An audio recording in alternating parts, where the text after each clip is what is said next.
MediaWatch with Emma James. I guess you're going to start off with last night's fireworks in the French second round presidential election debate. Yes, absolutely. And amid all the fire and brimstone, there were some lighter moments and certainly a lot of smiling from Marine Le Pen. And there's one particular snippet of the debate that is being shared very, very widely online. It's not about what she says, it's about what she's doing in it. This particular GIF is being shared so widely because people are wondering, is she dancing? Is she surfing?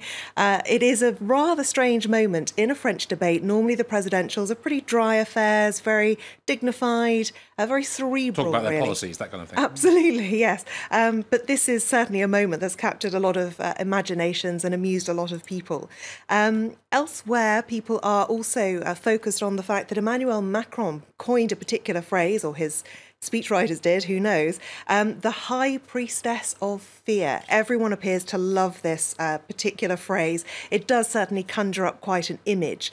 And he was found to be the most convincing last night. As this Twitter user points out, 63% of viewers thought that he had outperformed Marine Le Pen, which is largely in line with what the polls are saying in terms of who people plan to vote for. So this debate, which could have been damaging for Macron because he's up against somebody very combative, very aggressive, he seems to have managed to get out of it alive, as it were. Christopher Dickey in the Daily Beast is talking about this one, saying that even some of his supporters had feared he would fall on his face, but he emerged largely unscathed. And Mr. Dickey coins a particularly lovely phrase, Le Pen's Trumpian penchant for nastiness, which plays well with her traditional base, served her very poorly in the debate. And a lot of people seem to have been put off by her aggressivity. Alain Juppé, who had hoped to be the Republican candidate, says that she was muddled, aggressive, sarcastic. How can you imagine such a person as President of the Republic? There wasn't much praise either from Marine Le Pen's father. Jean-Marie Le Pen said that she basically had failed to strike the right note.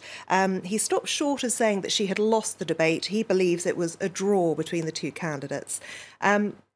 Elsewhere, some support coming for her, really the most vociferous support from the American alt-right movement. Those people who really campaigned hard online in favour of Donald Trump, and you can see this image with "Make France Great Again" written on the hat of Marine Le Pen.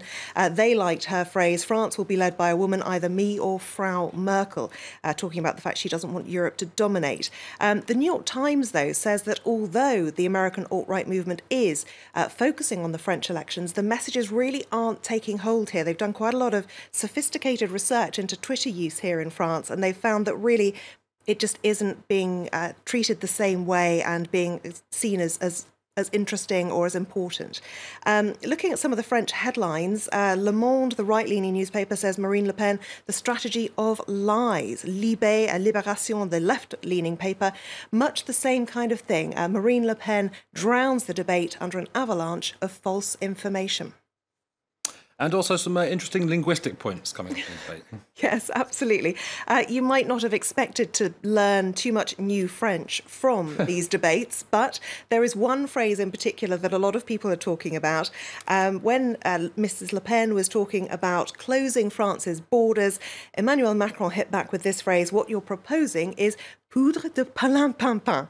Now, that is not a phrase that is used very often, it has to be said. It had a lot of people reaching for dictionaries, not just around the world, but in France too. Basically, it means fairy dust is the best translation, but it's supposedly a miraculous remedy that actually turns out to be worth nothing. It's fake. So it is quite a clever phrase to use. As you can see here, Emmanuel Macron is dusting something off with a bit of poudre de perlimpinpin, and that is a photograph that's been doctored from this Salt Bay, as he's known, a very flamboyant chef known for his style of seasoning with salt.